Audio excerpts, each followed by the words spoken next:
Hey,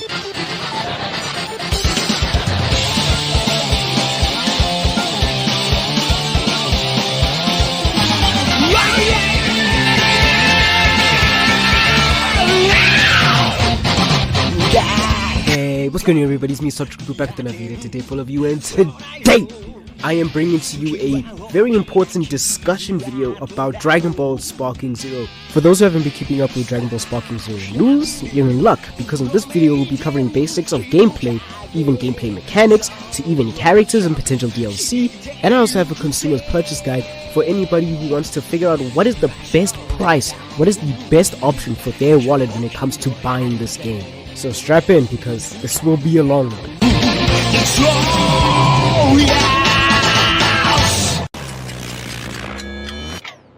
Hey, Future Dripku here. I just wanted to come quickly give a disclaimer. This is part 1 of the everything you need to know about, because when I was editing the video, it was literally too long. It would have been 40 minutes. A 40-minute video, no, you're not sitting through that. So you know what? This will be part 1, and the next video that I'll upload will be part 2, covering everything else. So bye-bye.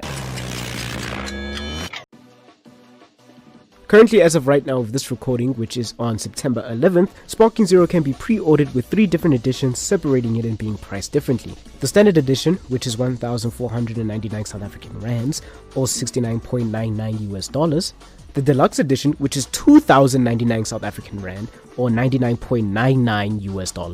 Or the ultimate edition, which is 2,299 South African rand, or $109.99 US.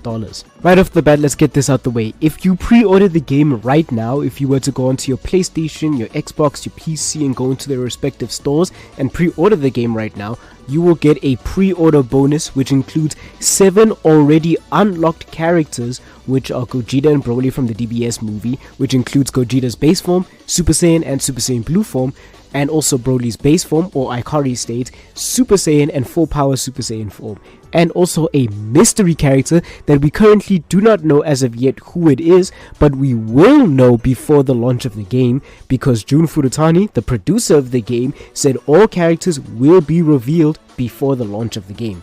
Also, depending on which edition that you get, whether that be the deluxe edition or the ultimate edition, you will be able to get the game 3 days early. So instead of playing Dragon Ball Sparking Zero on October 11th, you will be effectively playing on October 8th if you get the deluxe edition or the ultimate edition. Let's move on to the editions. With each edition that you can potentially buy, you get different things. Standard edition, of course, is just the base game, nothing special. But the deluxe edition gives you the base game alongside the season pass and the season pass bonus. The season pass is basically access to the first season of DLC characters without having to buy them separately if you were to get the base game, for example. While the season pass is just access to the DLC characters 3 days early. So for example, if the DLC characters were to release on October 20th, people who would have bought this edition would have got the DLC characters early on October 17th. Alongside all of that, you also get immediate Summon Shenron access. Summoning Shenron was a mechanic from the old Tenkaichi games which allowed you to summon Shenron and ask him for a wish from selected options. In Dragon Ball Z Budokai Tenkaichi 3, there were 3 different Shenrons that you could summon on a random chance. The normal Shenron that we're accustomed to, Porunga, and Red Shenron from Dragon Ball GT.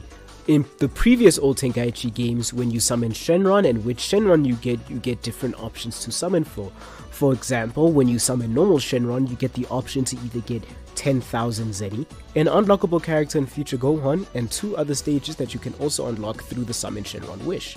This wish character follows the same for Red Shenron, Money, an unlockable character, and 2 unlockable stages.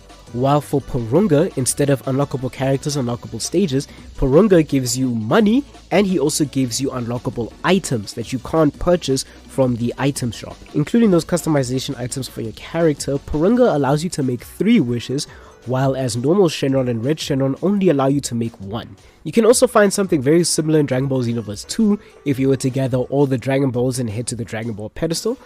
Summoning Shenron, you will be given a select list of options to make a wish for. So I'd presume in Dragon Ball Sparking Zero, it would be following the same format as the Tenkaichi series, where you would summon Shenron, be given a select list of options to make a wish for, you select that, and then there you get your, option that you selected.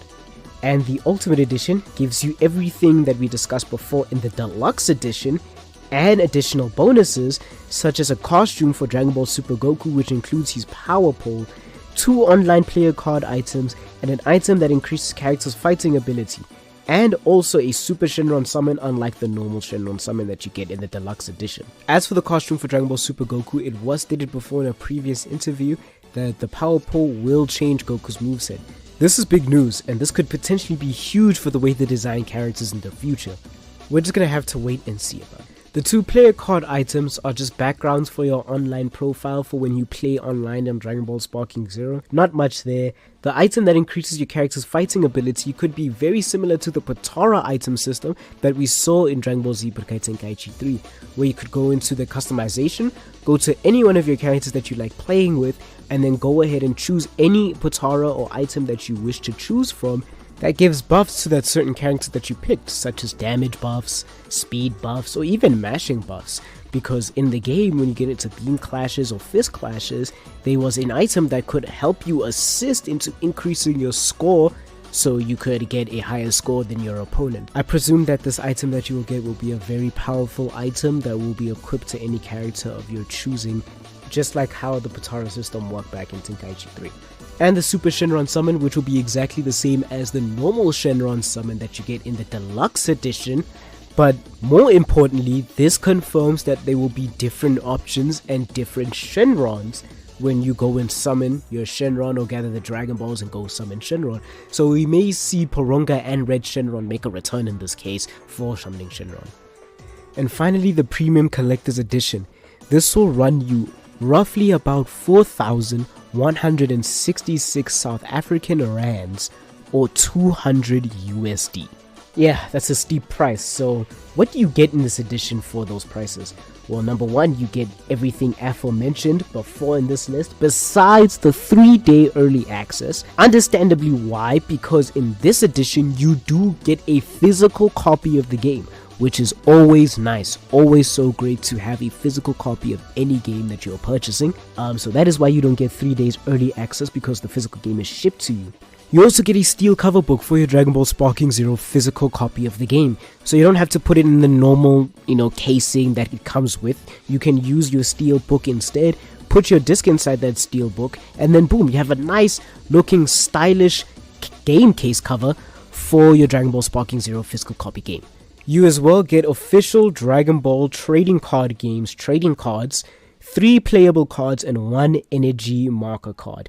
I really don't know what any of these do. It says on the website it enhances your collection with exclusive trading cards from the Dragon Ball trading card game. I believe that's the free mobile game. I'm not too sure. I'm not a trading card guy, but you also get those trading cards as well. You also get a metallic bookmark, which is just basically, what it says, a metallic bookmark. I don't know why they would include this, because Dragon Ball fans don't read, but, it's just a nice little thing for if you like reading manga. You can have your little Dragon Ball Sparking Zero metallic bookmark to leave a little bookmark to remember where you left off when you were reading your manga or your favorite book, it's just something nice. And the number one big thing, a Dragon Ball Sparking Zero exclusive diorama, which is 264 by 174 milliliters. In other words, this diorama is 26.4 centimeters in length by 17.4 centimeters in width. This is pretty big. This is a pretty big diorama. It's not too big where you won't be able to find space for it, but just find something with, enough space to hold something that's 17 centimeters, 17.4, about 18 centimeters wide, for the surface, and then something, 26 centimeters tall. Now, with all of the editions covered, I would like to give my opinion on which edition you should get when buying Dragon Ball Sparking Zero. Now, in my opinion, for the average consumer who's going to purchase and buy this game, the best possible option for you would be pre-order the game right now, in my opinion. So go onto your PlayStation, your Xbox, your PC, go onto Steam or whatever you're gonna go and buy the game on. Pre-order the game right now, because we do not know if the mystery character is going to be in the game's base roster. You can take Dragon Ball Xenoverse 2 for example. When you were able to pre-order Dragon Ball Xenoverse 2, you got an extra character in your roster for pre-ordering the game, which was base Goku Black. Currently, you could go onto your PlayStation Store or go to the add-on section of Dragon Ball Xenoverse 2 And you can purchase Goku Black. He will not be in the base roster for you to play with. Once you go to your respective store and ready to pre-order Dragon Ball Sparking Zero, which edition should you pre-order? In my opinion, if you are an average consumer, you just want to play the game, you want to have fun, you're not going to make content, you're not anybody special, you're just the average person, buy the deluxe edition. This allows you to have access to the first season of DLC characters, along with, a free summon Shenron right off the beginning of the game. You can unlock certain characters, maybe with the free Shenron, we don't know the wishes, but, you get a free Shenron, you get free DLC characters. Not free, you're obviously paying for the extra DLC characters in this edition, but you obviously do get the pre-order bonus, you get the 3 days early access, you get the 3 days early access to DLC characters, you get the Shenron, and you just get a better experience in terms of getting the most bang for your buck in terms of a normal consumer. Now, if you're a content creator like me, your best bet is definitely the Ultimate Edition. Since the Ultimate Edition is going to have certain things that the average consumer isn't really looking for, they just want to see if... As a content creator, buying the Ultimate Edition is just to show off the fact that these are the other items that a normal consumer could have purchased. But, if the normal consumer is just looking for what was in the Ultimate Edition that I personally didn't get and just want to see it on screen, as a content creator, that's what you're gonna do. You're gonna show them. That's your job. And for me personally, I'm looking for the Premium Collector's Edition. I have never bought the Premium Collector's Edition of any game ever. But if it had to be one game in literally all of history, I think it has to be Dragon Ball Sparking Zero. Currently, it is sold out on the Bandai Namco website, so I don't know if I'll be able to get of the Premium Collector's Edition, sadly. Hopefully I do though, because I really want that steelbook, the diorama, and a physical copy of the game. I do love having physical copies of games. But if I do get the Premium Collector's Edition, that means I won't be able to play the game 3 days early, which is unfortunate, but, the diorama is cool.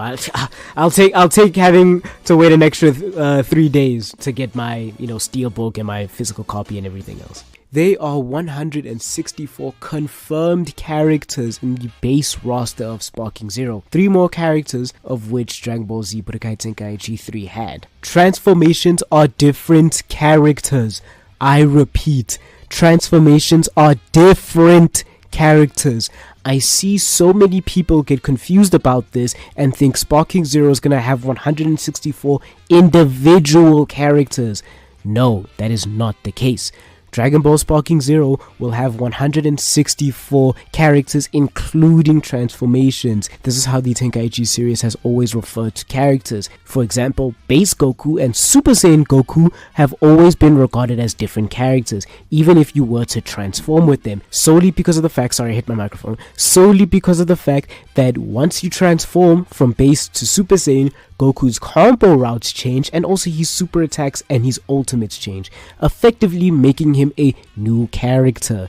So that is why Dragon Ball Sparking Zero is counting all of the transformations as characters. This is how Tenkaichi has done it through all previous games. It's not like Dragon Ball Xenoverse, where if you were to transform with the character and their moveset stays the exact same. No, it doesn't work like that, not in this game. As of right now of this recording, there are 25 slots left for the base roster of Sparking Zero. I will be doing a follow-up video for my personal prediction / wish list. For the characters that are confirmed right now, I will not be listing them off, because if I were to sit here and list them off, this video would be 10 minutes longer than it should be, and we're trying to get this video done with as quick as possible. You know what, capiche, you know what I mean? That's why I left a couple images on screen scrolling through the amount of characters that are confirmed as of right now, but if you want to see it for yourself, really look at it and interact with it yourself, I will leave a link in the description below for all of the confirmed characters on the Bandai Namco official website for the official Dragon Ball Sparking Zero page. I think right now is a good place to say that if you are expecting manga characters such as Moro and Granola in Dragon Ball Sparking Zero, whether as DLC or in the base game, I apologize for being the bearer of bad news, but that's not going to be possible, solely due to the fact that the manga and anime licensing for these type of things is very, very, very restricted and very confusing and mind-boggling when people own the rights for the same IP but in different sections. I will leave the original tweet in the link in the description below, but in an interview with Hiroshi Matsuyama, president of CC2 or CyberConnect 2, the company that's well known for making the Storm games and also Dragon Ball Z Kakarot, has shed some light on the manga and anime licensing when it comes to implementing certain things in video games. But to keep it short and sweet, Matsuyama sensei says, "Yeah, it's pretty restrictive. I wondered why we couldn't create stuff that has yet to be shown in the anime. It may take away a child's enjoyment of watching the anime. The actual reason is that the studio has yet to decide on the look and the voice of those characters. Of course, the studio focuses on animating part 1, which was not part of their plans then. We formulated a plan to gain the go-ahead to add something to the game that is yet to be animated. We may have heard that the game's voice actors have been hired and the plans may be slowly put into motion and in the pre-animation stage." Basically, to sum up everything in one sentence is, if the content of the manga has not been animated, it will probably not be able to appear in the games. If you want a greater understanding to why this happens, it's because Shueisha, the owner of the Dragon Ball manga IP, doesn't seem like it's giving the go-ahead to Toei Animation to go ahead and animate the manga content that has appeared. We can more than likely assert this because of the fact that the Dragon Ball Super anime has not returned in almost 7 years. So it seems like Shueisha is not giving the rights to Toei Animation, or the go-ahead, maybe not the rights, the go-ahead to Toei Animation to animate the Dragon Ball Super manga content. So basically, to sum up everything in one sentence, if it hasn't appeared in the anime, then it is more than likely, 99% chance likely, to not appear in any subsequent games. You may refer to moves like Gamma Burst Flash or even Base Trunks from Dragon Ball Super doing the Solar Flare in Dragon Ball Sparking Zero. Well, those are already arcs that were covered in the anime, it's just little tidbits and nods to the other continuity that happens within the manga, so that's the reason why. Well, now that we got that discussion for manga characters out the way, what about DLC characters? Well, let me tell you, Sparking Zero has confirmed 20 plus characters for the first season of the game. These characters have been confirmed to range from Dragon Ball Super Super Hero and also Dragon Ball Daima. So you can expect your usual suspects, Beast Gohan to be DLC. I would say all of Gohan's forms that appeared in the movie, I'd say Base, Super Saiyan, Ultimate, and Beast Gohan all in one character to be as a DLC character. As well, same thing for Piccolo, the Gammas. I mean, the Gammas are literally on the image on screen right now. The Gammas as well, I would say Cell Max. I would even say Magenta. I would say even Magenta, for me personally, I would love to see Magenta in an actual Dragon Ball game, because the only Dragon Ball game he is currently playable in is Dragon Ball Legends. Imagine a mobile game, not even like a console, like a mobile game. Only Dragon Ball Legends Magenta is playable in. I'd expect the usual suspects from Dragon Ball Super Hero to be DLC, Beast Gohan, Orange Piccolo, maybe even Pan. Hopefully Magenta. I'd actually love Magenta in the game. Cell Max, usual suspects. What about Dragon Ball Daima? Obviously, with the recent news that was announced maybe like a week ago at this point, about a week ago, Dragon Ball Daima will be releasing on the same day as Sparking Zero. So on the 11th of October, not only are you going to be playing your Sparking Zero game, you're going to be also watching a new Dragon Ball anime. So if you're a Dragon Ball fan, but you are eating. So what are the DLC characters we can expect from Dragon Ball Daima to be in Dragon Ball Sparking Zero? Usual suspects, Daima Goku, Daima Vegeta, and all of their transformations, and that's pretty much it. Not those two characters only, because we literally don't know what else is going on in the show or in the anime, besides like a few villains that have been released and their voice actors have been chosen and stuff. So, not too much to go off of besides like Daima Goku, Super Saiyan 2, maybe Super Saiyan 3. And we have Daima Vegeta, Super Saiyan, and Super Saiyan 2. Because for the fact of the reason that Dragon Ball Daima takes place before Dragon Ball Super, after the Kid Buu fight. So it's in between Battle of Gods. So there's not going to be Daima Kid Goku, Super Saiyan God, Daima Kid Goku, Super Saiyan Blue. So yeah, that's, that information. But yeah, I think that's going to do it for this video. We covered all the information when it pertains to the buyer's guide, which edition you're going to get, which editions include everything, and what you're going to get if you buy a certain edition. And we've also covered the characters, everything that's confirmed so far, and everything that we should expect when it comes to the base roster and the DLC characters. So yeah, I hope you've all enjoyed this video. If you did, remember to press the like button, remember to press subscribe, and we also will be covering everything you need to know when it comes to the Sparking Zero game mechanics. So if you're interested in what the new mechanics will be introduced into Sparking Zero and how the main feel of the game is gonna be, remember to stay tuned and subscribe for that, because that will be covered soon. That would be a video uploaded soon, because I already got that video recorded.